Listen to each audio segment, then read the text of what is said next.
Hello and welcome. I'm Chef Philippe from Le Cordon Bleu, Miami. And next to me I have... My name is Ray Retenis, and I'm one of the chefs here at Le Cordon Bleu, Miami also. And tonight we're going to do some little weird stuff. We're going to start with, Chef, with what? With a bacon ice cream. Bacon ice cream? We want to start with the dessert first, or do we want to go into maybe do a little skills? Yes. How about a little skills action with some fish? We're going to do, we're going to fillet a fish, and then we're going to cut some vegetable, and we're going to do a mocha style fish. It's a dish from Brazil, and we're going to mix some Jamaican flavor into it. We're going to put a little bit of Jamaican curry. Basically, what we're trying to do here today is to show you how different combinations of foods work. Of course, we're always interested in the old days when strawberries and cream, peanut butter and jelly were the favorites, where you combine two different tastes into making one excellent, excellent product. Today, we're going to twist it up a little bit and do something a little different, starting out with the moqueca and making that fish dish, which is basically a traditional Brazilian dish. Depending on where you're from, the north or the south, you would use ingredients like coconut milk, dende oil, which is a palm oil, and using different types of fish to actually make a flavorful stew. What we're going to do is we're going to take it and do it one step further and add that with a nice Jamaican curry flair, excellent Jamaican curry spice, and we're going to use a sea bass. You want to explain to them a little bit about that sea bass? Yeah, the sea bass is actually, right now we have a lot of, they kill so many sea bass that they were too small, so the only fish that we can buy in the market, they have to be 40 pounds and up. So when you ask for a sea bass, if you want a 40-pound sea bass, it's going to cost you an average of $800. So when you buy the fish, you really don't want to buy the whole fish. If you're not going to use it, maybe you want to use, a piece of it, you order it by pound. What I'm going to demo tonight, I'm not going to bring a whole sea bass, and we're going to bring a flounder, and I'm going to show you how to fillet that flounder. And basically, that flounder, even being a smaller fish, it's going to be about the same kind of cuts that you would do with this larger fish. Of course, you're going to need a larger knife, right? Yeah, a little bit bigger. But what we're going to do today is we're going to go one step further, along with being chef instructors of Le Cordon Bleu. Both Philippe and myself are the coach of the student competition team. And of course, we are going to the regionals once again this year in Charleston, South Carolina. And there's a little bit different type of rules and regulations when it comes to cutting. When we teach cutting here in school and teach it to the kids, we're teaching you the basics, what to get the fillets off of the bones, to get as much meat and much product as you can. In the competition, though, they take it one step further and actually get inside the cavities of the fish to get out the most you could possibly get out. And it's kind of interesting, and this is what Chef Philippe is going to be showing you after we get them set up, which will be in a second. Okay. I thought we were starting with the ice cream, no? No. So, no. The blue cutting board. Okay. We'll get, of course, when you're setting up a station, it's very important to start out with the basic ingredients, which is soap water and sanitizer. This is used to wash your knives, wash the boards, because cross-contamination is a very big subject, and you do not want a foodborne illness to occur. So, first thing you want to do is take the cutting board, put a wet cloth underneath it. This is what's going to do is it's going to stabilize it so it doesn't move around. If you have this cutting board on that table, it could slide around and you could actually injure yourself while you're making that cut. Okay, so right here we have a flounder. Actually, this is a flatfish. They live on the bottom of the ocean. Okay, the white part, obviously, is the part is on the bottom of the ocean. This is the top of the fish. What's the other weird thing that happens with flounder? If you look at them here, they have the eyes on the top, right here, okay? They don't have one eye on the top and one eye on the bottom, so they are right there on the top. So, and they go like this in the water, right in the flat. Basically, what he's saying is that when the fish starts out as a baby or as a pup, you see it swims through the ocean like this. It has eyes on both sides. But as it grows older, this fish starts going a little bit sideways, and then actually hides on the bottom. That's why this is white, because it never sees the sunlight. and actually rest on the bottom, and this darker side hides it from any predator fish because it really can't defend itself and it will get eaten. And therefore, what happens, another transformation, if you look closely up here, is that the eye, both being on one side, they actually move and they change to the same side. So the fish, the rest of the time, like Chef Philippe was saying, is it moves under the water like this. And that's how it gathers its food and swims and does what it has to do to be a flounder. This fish is dead, right? I don't know. Oh, I think it is. Why don't you talk to it?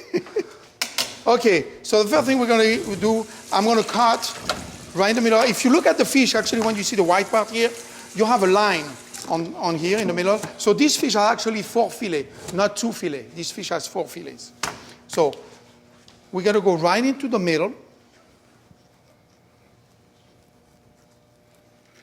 Okay, and to the end, and we put the knife on an angle, and we start from the tail.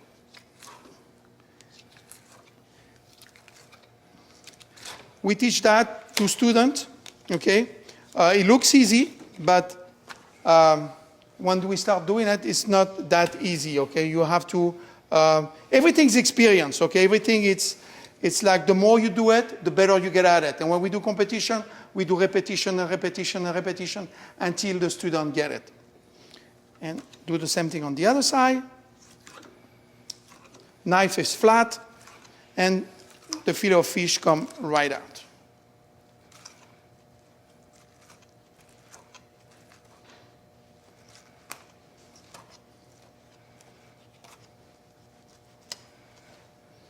Two, turn it around. Now we got 2 more fillets. Okay, those fillets are going to be a little thinner than the top fillet because they are the one on the bottom of the ocean. They are the one that are flat. Go right there, you have a line.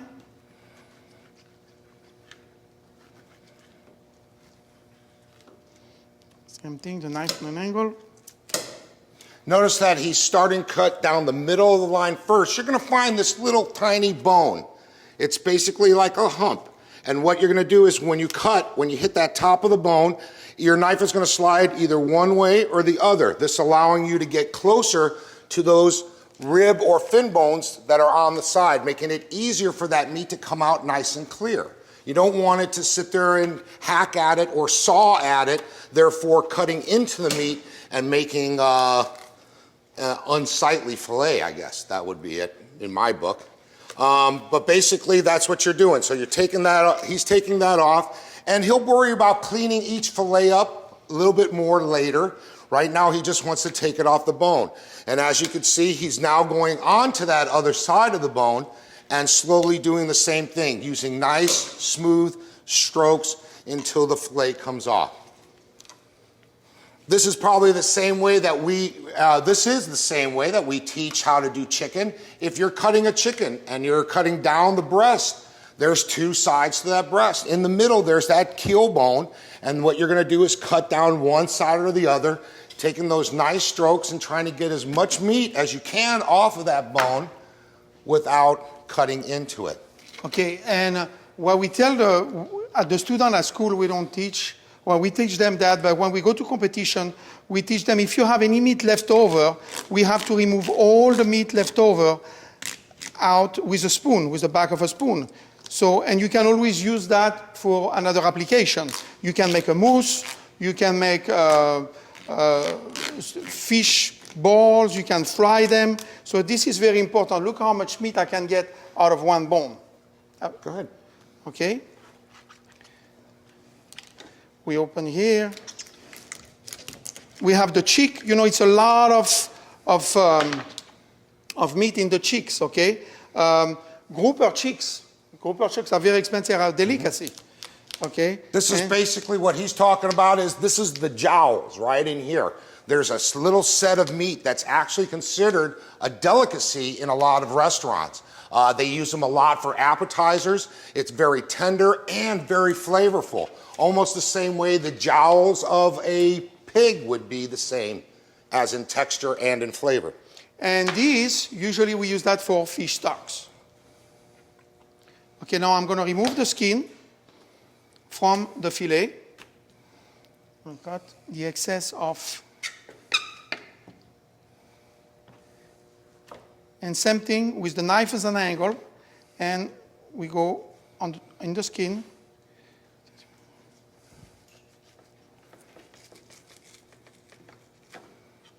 And we have the skin right here. You can do a voila twist it maybe. No. No? A little small. A little small?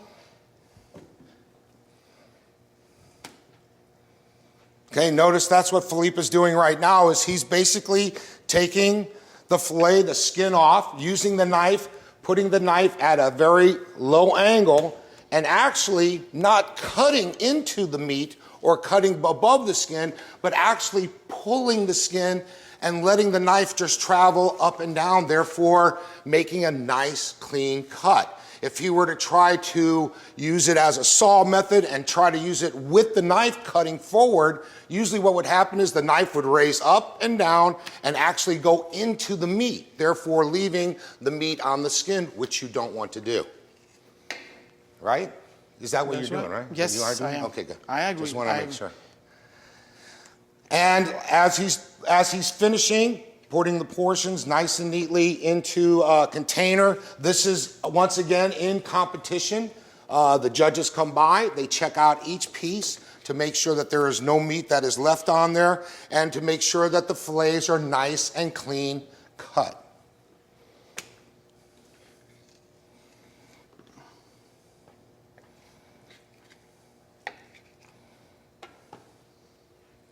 One more. So this is the difference between a round fish and we call that a flat fish. A flat fish has 4 fillets, a round fish will have 2 fillets. 2 fillets, right. And here we have it. Fold them up. And now we're going to clean up. Okay, so basically what you're seeing here is 4 fillets. Usually in a restaurant service, what's going to happen is you're going to get 2 of these fillets per order. A very popular fish that is kind of like a flounder is called Dover sole. This is actually not even done until it goes out into the dining room. The proper way to service this is putting on a gueridon, and the waiter actually out front takes it off the skin and puts it right onto the table, which gives you a nice presentation and also lets you see a little bit of a show. But this is what you're looking for. From here, what can we make with this? What can we do? What kind of cooking can we do with this? We can poach, we can grill, we can... Poaching is probably the best because of the tenderness and the flakiness of this meat. It will cook very quickly and it'll be nice and moist when it comes to your table. Also, we're looking for different types of breading you could use on this, which works very well. The reason why this is great in pan or fast cooking is because you notice that the fillet is very thin, as opposed that you sit there and look at thicker fillets which need more time and probably should be used in a different type of cooking aspect. We have a question here, and he says, any special type of knife to debone a fish? Yeah, we have special knife to debone a fish. They are a deboning knife, but they are very flexible. If you look at them, you want to be able to go inside the fish. So yeah, it's a special knife. It's a boning knife special. We have a couple of different ones. Some of them are a little more flexible than others. The more flexible they are, the more dangerous. The most important thing about a knife, the knife has to be very sharp. If the knife is very sharp, you're never going to cut yourself. I cannot say never, but usually with the knife, if they're very sharp, you're not going to have an accident. When the knife is not sharp, the knife doesn't cut, and then it's going to go on one shot, and you're going to cut yourself. So yes, special knife for fish. We call them in French fillet of sole. They are very, flexible. The flexibility lets you, of course, get inside the bone, and especially down that middle bone, which is very delicate. But also look at the width of the knife as compared to the width of a regular chef's knife. See how thick this is, okay? As Chef Philippe was taking the skin off the fish, remember, he's pulling that fish skin and he's doing a sawing method with the knife. Therefore, look how much friction is happening on that fish. This, of course, causes it to not tear that fish, the meat of the fish, as opposed to this knife, which, yeah, you could probably do that, but look at that surface that's going across. Therefore, it's better chance for the fish, the meat of the fish to get stuck onto there. And obviously, you know, it depends how big is the fish. The bigger is the fish, the bigger is the knife. Okay? So let's get this. Oh, we have another question. We have another question. Chef, do you always fillet from the head to the tail? Yes, usually I do. What about you, Chef? Actually, it depends on me. I think you could do it from both ways. A flatfish, yes, you want to, because usually on a flatfish or a round fish, where the head piece is the thickest part. Therefore, a lot easier to start that fillet and therefore finish off with the tail, which is a lot thinner. If you have a larger fish, like a big ocean fish, maybe a 50-pound dolphin or a swordfish, it really doesn't matter where you start because of that thickness of the fish. A lot of people prefer to start from the tail. Once again, it depends on the comfortability you have of cutting that fillet off of the bone. And I hope that that answers your question. Okay, now we're going to start the cooking process for that moqueca with Jamaican curry. So what do I have here? I have some bell peppers. I have some red bell pepper, green bell pepper, and yellow bell pepper. The food, when you do food, is very important. The color are very important, okay? The more color you have in the plate, the better the plate is going to look. You know, usually the first things that appear when you go to a restaurant, what is it? You look at the plate and you say, oh my God, this look beautiful. So when you have that, you already win about 40% of the game. Then is the flavor coming to your, you know, to your palate. So the first thing I'm going to do right now, I'm going to do julienne. That's another cut that we will do when you are in a foundation one. We show you all the cuts. It's a lot of different cuts. And the one I'm going to do right now is a julienne, okay, julienne of pepper. And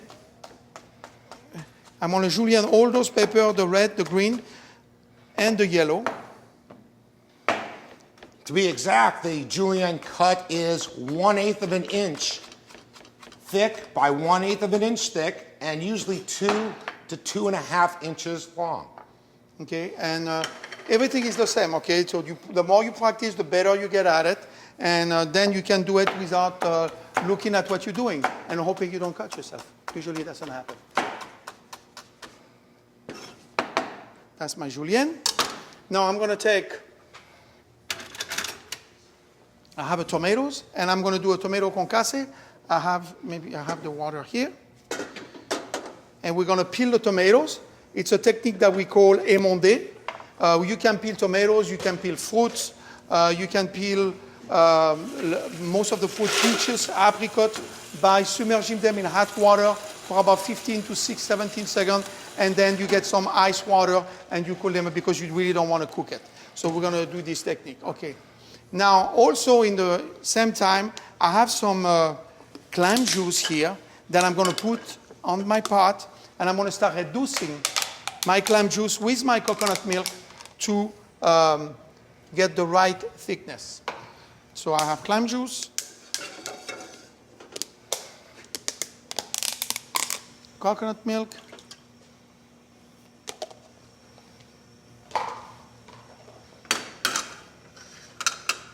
I have some garlic that I'm going to cut. Once again, Chef Philippe is basically creating the liquid, which is not only going to be part of the sauce or the flavor of the dish, but also it's going to be the cooking medium. In other words, it's going to be basically pan steamed, as we call it, because a poaching an item, of course, has to be submerged in it. We have another question. Chef, can you sear that type of fish? Yes, you can. Yes, you can. Sea bass, do you have it out here? No, we don't have it. Let me go the other that fish out. that we did too, the other fish, the flounder, yes, we can sear it. Okay. But usually on that flounder, because it is so thin, you probably would want to dredge it in flour or put some type of a breading on it, because searing could actually turn into the burning of it. As far as this fish, you'll notice that it is very thick. It's basically a very large fish. Like Chef Philippe was saying, the minimum size that you can get is around 50 pounds. So you figure a 50-pound fish, that fillet has got to be, oh, this big by that thick. So we just cut one little tiny piece off of that. Searing this fish is wonderful because of the thickness of this fish. And if you notice, even when I'm pulling it apart with my fingers, it's not falling apart. It's actually a pretty sturdy fillet. Therefore, it'll survive that high heat that you need to cause the sear. And of course, the sear is to get it a nice brown coloring, start a little bit of a Maillard reaction, which is going to be not just color, but flavor for the fish. Maillard reaction, what is that? I don't know. What is a Maillard reaction? Maillard reaction. Isn't that something that when a person cooks the food the wrong way, it's Maillard? No. No. Is it metal? Metal? Maillard. Maillard reaction. What is Maillard reaction? Maillard reaction is when you cook a piece of protein and you sear it. And why do you want to sear a piece of meat? Or you want to sear a piece of fish? Because you want to keep all the juice inside the fish or the meat, whatever you're cooking. That's what we call Maillard reaction. Also, what happens is the amino acids that are in the protein of that product, whether it's a fish, better on a steak, that's the way I like it, what happens is it caramelizes. And we all know that what's the best sweet to eat is caramel, right? It's nice, sweet, got a little smoky flavor to it. Well, this is what happens to protein. When you sear it like that, that high heat mixes those sugars, caramelizes them with the amino acids, and creates that type of color and flavor. Okay, I just put my tomatoes in the water for about 17 seconds. It's nice and warm. Now I'm going to ice it down because I don't want to cook it. This is so cool. Watch what happens. It almost falls off the tomato. Okay. You've all been to restaurants, you've had tomatoes in like stews or tomato sauce, and you go through it and you see these little tiny pieces of skin lying around. Why? Why do they do that? This is so much easier. We're talking 10 seconds, and it comes out. The meat of the tomato is still raw, crunchy, moist, beautiful tasting. And you know what? You could do it with other things too. Any thin-skinned vegetable. And vegetable, of course, can be a fruit. You could do it with plums. You could do it with peaches.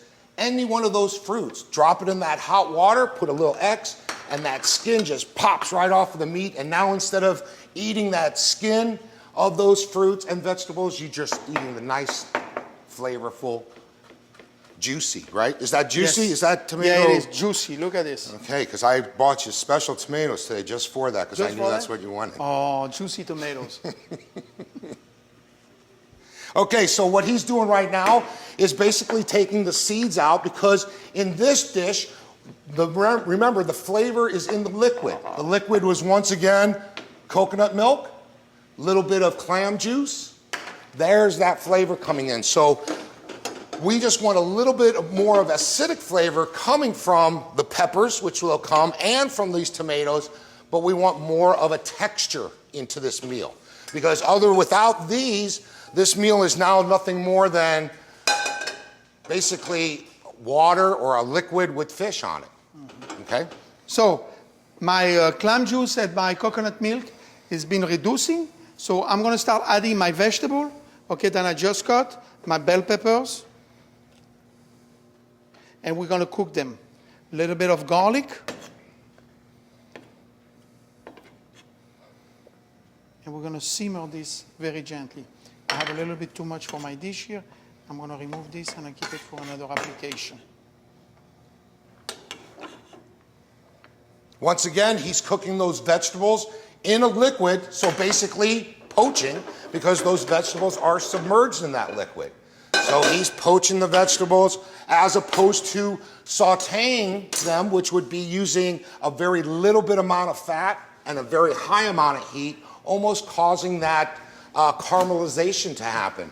The other thing that we teach, the other way that we teach vegetables, especially in the beginning parts of a full, complete meal, is to sweat them, or in French terms, to cuire.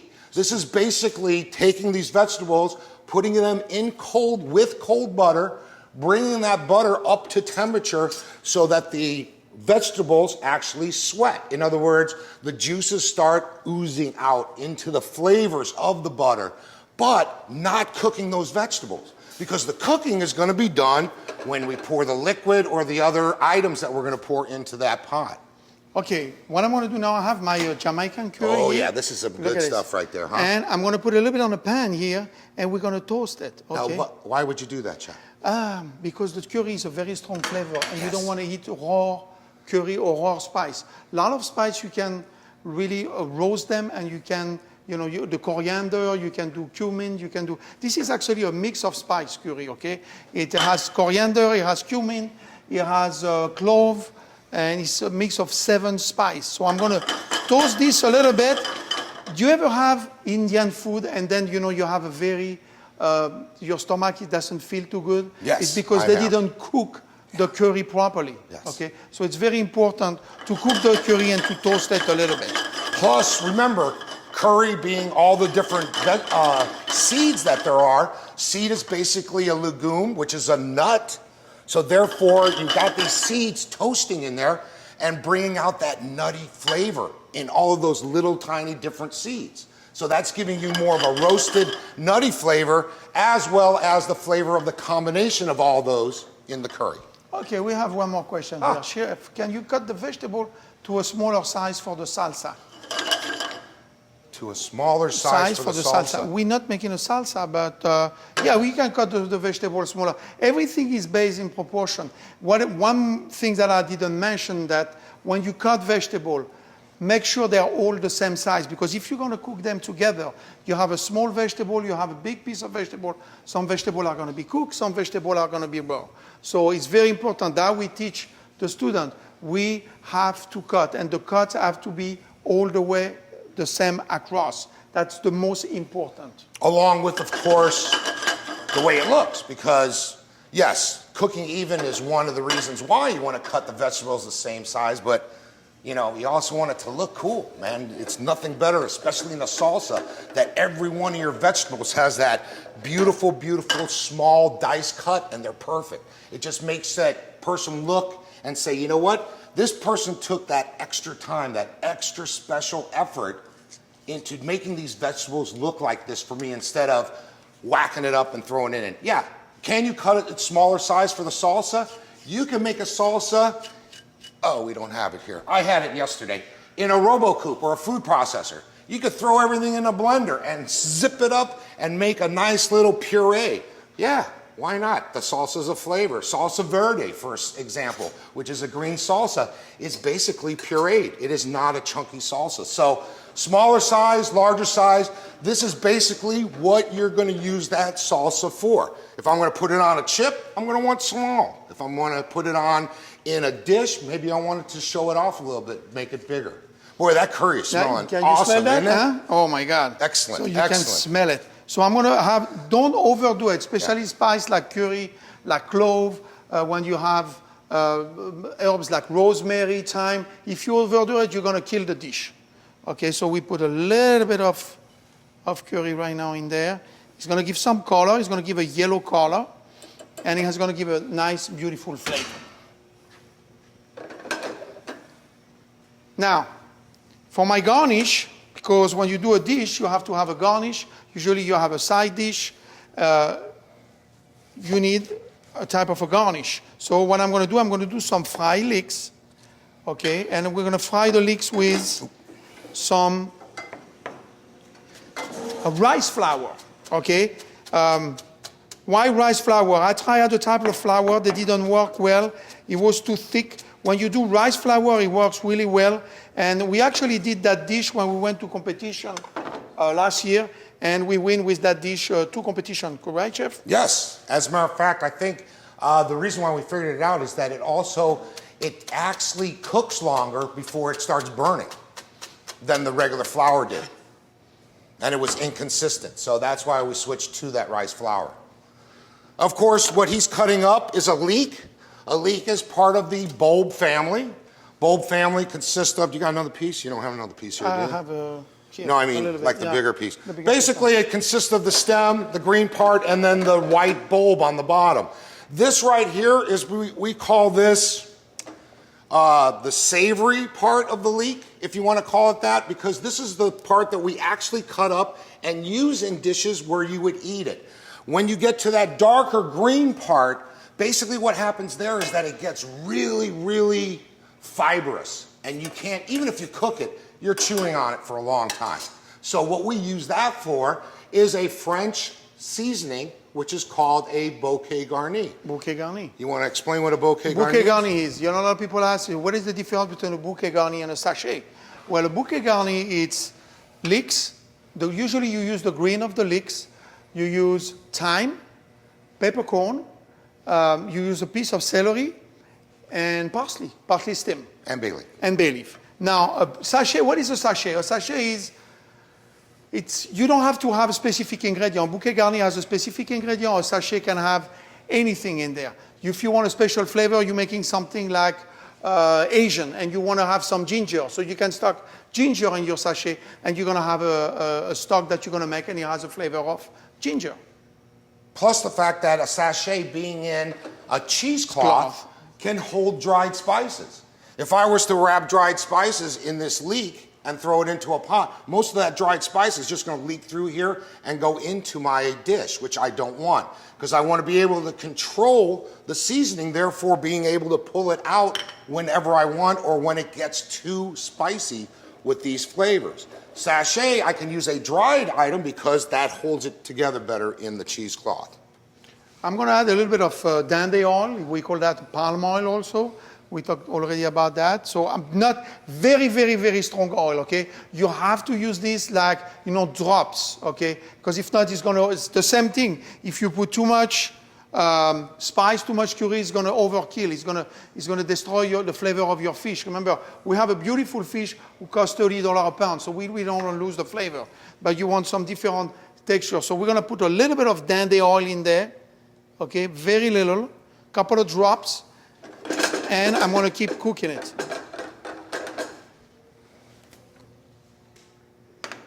And people ask me a lot of time, they say, Chef, when is it ready? How long does it take? How long, you know? And I tell, you know, we cook a chicken, say, how long we have to put the chicken? We don't have an answer. I mean, we have an answer. It takes between 45 minutes to an hour. It takes an hour and a half. It depends on the size of the chicken. It depends on your oven. It depends if you cook at home. Everything is different. So how long this is going to take? Maybe 10 minutes, okay? It's ready. When is it ready? I always tell my students, it's ready when it's done, okay? That's the only answer, and that's one of the best answers. Everything is different. If I cook this fish, for example, this is a sea bass. It's going to take 10 minutes. Now I'm going to cook a Dover sole. It's going to take maybe 5 minutes because it's a thinner piece, and the meat is different. It's not so flaky. This is a very nice fish. If I cook grouper or mahi-mahi is going to take a little longer than the sea bass. So also what I'm going to do, a little bit of seasoning on my fish here, a little bit of sea salt, okay? That's important. Always season your fish, your meat, like, you know, 2-3 minutes in advance. The salt and the pepper can go in and really get inside and get all that flavor. But of course, when is the most important time to season your product? At the end. Why? Okay, because right before you're going to send that food to the customer, you want to test it and you want to see, and you adjust the seasoning. It's only because if you make a sauce and I put my salt and I put my pepper right in my sauce, the more I reduce the sauce, the more flavor it's going to get. If it's too salty, and it's going to get over salty. So the most important time to season your food is at the end. Right, because there are a lot of ingredients that are natural ingredients that add extra flavor to it. For example, let's say you were making a fettuccine Alfredo. The cheese in Alfredo is a Parmesan. Parmesan is a very salty cheese. So if I'm going to salt my cream sauce and then add my Parmesan cheese to it, wow, I'm going to have a real salty product. So I would do the cheese first, get the sauce ready, then always taste. And that's the number one thing that we teach all of our students here at Le Cordon Bleu. We've got tens of thousands of these little taste spoons, and we make it mandatory that from the beginning to the end that the students taste, because we want to develop their taste profiles. Therefore, they could be the next new chef to come out with this unusual combination of product like curry, coconut milk, and sea bass. And then they all. Also, like Chef Ray say, you know, the student bring you, we usually do a demo and then the student bring you the food. What for me is the most important, I look at them and I say, did you test it? And I say, they tell me no. I say, how do you know it's good? I say, oh, I don't know, chef. So now I'm going to put my fish and I'm going to finish to cook the fish. We're going to fry those leeks. I don't know if you see Chef Ray was taking a piece of leek and put it in there to see if the oil was hot enough. You can have a thermometer. You know, you have to be very careful when you cook like this. Oil on the top of the stove, it can get on fire. So be very careful, okay? Or you can buy one of those little deep fryer, and that's going to save you a lot of headaches. We've got the fish working. It's looking nice and beautiful. Flipping it over a couple at once. We don't want to flip it over too many times because we could actually ruin it or have that fish break apart, and we don't want to. So he's going to finish this up by... I'm going to fry my fish, and I have a shrimp that I'm going to fry. For another garnish, so he's going to also use that rice flour to deep fry the shrimp and a little bit of fried leeks, and then we will put that plate together. Yeah. You can put this in one of those. Okay, so I'm going to put this away. We're going to get this cutting board away.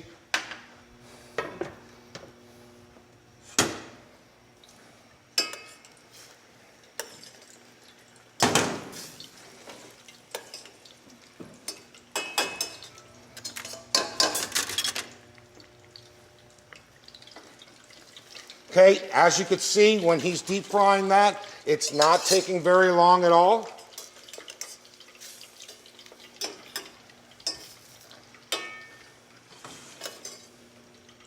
And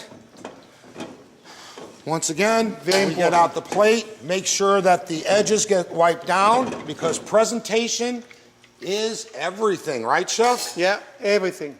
Most important, the plate has to be nice and clean, no fingerprint on it. What is the correct way to test food in competition? It's not a correct way. You have to develop a palate. Mm-hmm. And after you develop a palate, you know, you can, you know, make sure what's right, what's wrong. There's usually, when you go in competition, you have professional judge who are going to judge your food. Right.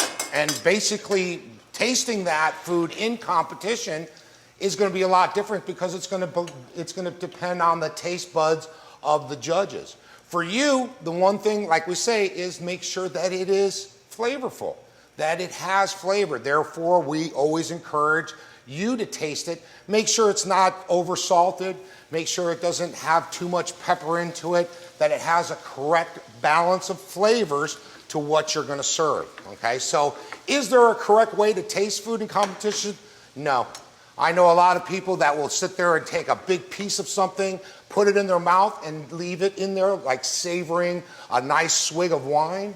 Or I have people that will just sit there and dip just a tiny bit, put it on the tip of their tongue just to get that flavor from there. Everyone has their own way. The number one thing, of course, is to make sure that your food is seasoned. All right, so Chef's done with the garnish, and we're going to basically just plate up the dish here. He has the sauce is now reduced down. It has cooked the fish all the way through. And he's going to take that sea bass and basically stick it. We have one of these nice bowls here. Very different types of plateware that you could use. You could use something standard. I always prefer something with a rim to it. I think it just gives it a border, like a frame gives a painting a border. And we use that. Put the fish in the middle, and of course, now he is spooning the sauce and the vegetables over the top of the dish, kind of arranging them around the sides for the color. And then he's going to finish by putting the garnish on top, and then of course, always with a damp cloth, cleaning the plate. Cleaning the plate, especially if you have curry in the sauce. It's yellow. And here we have it. Okay, it seems that we're having too much fun with you guys and we're running out of time, so we're gonna go right into the next one, which is the dessert, and that's what we're gonna call our bacon flavored ice cream. Yes, bacon and ice cream, who would have thought?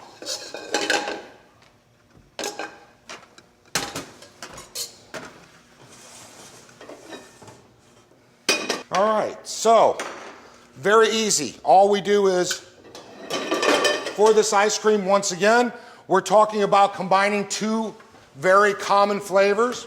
Bacon, which everyone loves, salty, smoky, fat. Everyone loves the flavor of fat because that's where the flavor comes from, is fat. And we're gonna combine it with a little bit more fat from heavy cream, milk, and using more bacon.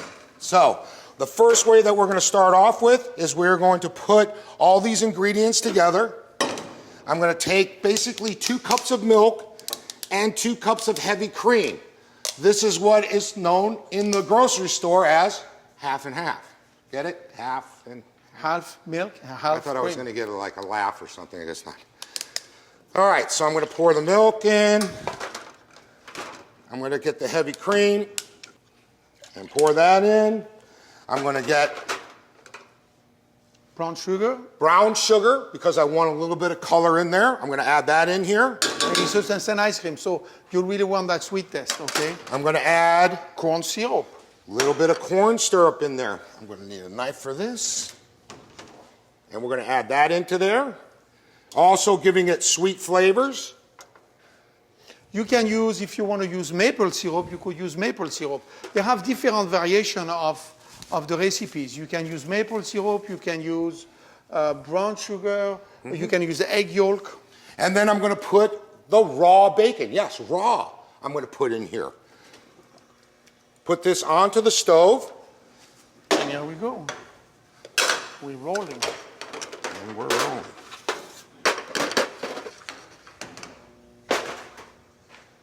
All right, I'm gonna put that onto the stove, and basically, all I'm doing is incorporating the ingredients together. I'm gonna bring it to a boil, therefore infusing these ingredients, and then I'm going to turn it down to a simmer and let it cook. A lot of you might be looking at it right now that know ice cream as a whole, it's, chef, where's the egg yolk? Because usually an ice cream is kind of like a custard. Well, actually, you can make this without the egg yolk. You can actually do it with just the straight bacon. What happens is, when it goes to cool, before you put it into your ice cream machine, it's a natural occurrence. Fat and liquids don't mix. So the fat raises to the top and solidifies. So you take that fat off the top, leaving the smoky saltiness of the flavor of the bacon in the cream, and then, of course, mixing it in the ice cream machine. So I have this working. It comes to a boil. I boil it for a little bit. Did you add some of your... And at this point, I'm going to add a little bit of... What happened to my cart? Oh. Here we go. A little bit more smoke. This is basically nothing more than smoke powder. Okay? Everyone probably has seen it in the store as liquid smoke. Very bitter, very harsh. This is what they do, is they make a natural smoke out of the wood by condensating wood and the smoke and letting it drip, then putting it in an aerosol can and throwing it onto a canvas, and therefore drying it and becoming a powder, which is much more smokier. Okay, we have another question. What is the function of the syrup? Well, the syrup is going to make the ice cream sweet. Remember, we want to balance those flavors. We have a sweet, you're going to have a smoky flavor, and you're going to have a salty flavor. So the function of the syrup is to give the sweetness, the same as the function of the brown sugar. Okay, so this has been, we'll say this has been simmering. And the next thing we want to do is to cool it down. Cool it down a little bit. You want to cool it down, and then we're going to put to an ice cream machine. Obviously, here we have a small ice cream machine. This is the one we use in competition. You know, it takes a little longer. Of course, we have an ice cream that's already made. If we have an industrial ice cream machine, it takes about 7 minutes to make a quartz. This is going to take about 20 minutes. Okay, I know we don't have 20 minutes, but it's gonna. So we would pour this, of course this would be cold, and pour this into the pre-frozen container. Go ahead. Put that on to the top, get the scraper in, and that scraper slowly turns and pulls everything that's frozen on the outside of that machine into the middle, creating a gelatinous, creamy ice cream. Yeah. At this point, when it gets towards that thickness that you're looking for, we then take bacon bits that we have cooked off with the syrup, corn syrup, and we add that into there just to give it some texture. So therefore, every bite that you take of the ice cream, you're going to get a little bit of bacon into that. Okay, we have another question. If you don't have an ice cream machine, there is another way to form ice cream. You really need an ice cream machine, and this is not, this is not an expensive machine. Of course, you're not buying an industrial. You can buy an ice cream machine for about $60, $80. So really, to make ice cream, you really need an ice cream machine, because if you look at this machine inside, it has a piece that's turning all the time. If you make your ice cream and you're just going to go and get it frozen, it's going to start freezing by the bottom and the side, and the middle is going to be liquid, and it's not going to get mixed together, especially if you have an ice cream like that, who has a lot of fat. The fat is going to come to the top before it's mixing together with the ice cream. So yes, you do need an ice cream machine. Or, I guess, Chef, you could just sit in the freezer for about 2 or 3 hours with a scraper and then just keep scraping the sides of the bowl until you get that creaminess. Maybe worse, I don't know. All right, so basically what happens is after a certain amount of time, you're going to get this nice, almost looks like a milkshake effect. Awesome, awesome flavors. This is my favorite time because I usually put it in a glass, take a little bit of rum, you're right on there. But if you want to make the ice cream, it now has to sit. And what we do is we take it, put it into a metal container, and we throw it into the freezer, preferably, I would say minimum 6 to 8 hours, preferably a whole day. Therefore, tightening it up. And then, of course, remember in a freezer, ice cream gets very, very hard, and it's very hard to scoop. Well, ice cream, the proper temperature of scooping ice cream should be 22 degrees. That's just a little bit below freezing. Most of your freezers are at 0 degrees, and that's why your ice cream is very, very hard. So all you need to do is just pull it out, put it in your refrigerator for about 30, 40 minutes. This is going to relax that ice cream and make it a lot better. So while I'm scooping, my garnish today is, of course, we have the bacon ice cream, so why not go one step further and do chocolate dipped bacon for the garnish. Okay, and this bacon has been cooked with a little bit of corn syrup on it, or if you have maple syrup, you can cook the bacon with corn and maple syrup. We temper some chocolate, you just dip it in there. So if you never have bacon with chocolate, it's awesome. Awesome. And we have some already. So do you want to make them in advance, and you just put them in your refrigerator, and you let them cool? And then use it as a nice garnish right in the middle. And if you want a little bit more bacon bits, just on the top to finish it off. And as the French say, voila. Bon appétit. Bon appetit, yes. Okay, so these are some of the basic dishes that are a little bit different in combination, taking flavors from one nationality or one type of cooking and marrying them into another one. We call this fusion. It's been around for a long time, but there are more and more people that are experimenting, going out of the boundaries. I hear weird things now, pineapple and blue cheese Pineapple go together. and blue cheese. I hear roasted cauliflower and chocolate. Who would ever thought of that? It's outrageous. Jam with jalapeno. It's a lot of different things. It's a lot of different things. So your mind, your imagination is the open canvas that you have. You can create anything that you want.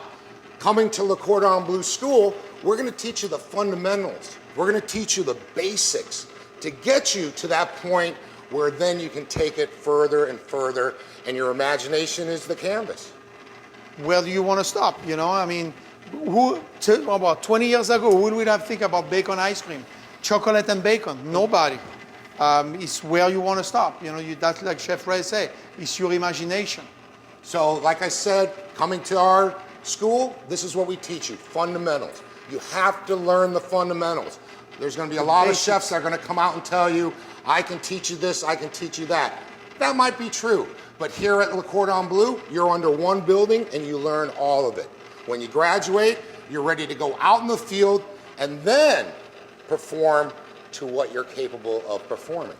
Thank you very much for joining us today. It's been our pleasure giving you a little bit of sample of what we do here at Le Cordon Bleu and what we can do for you.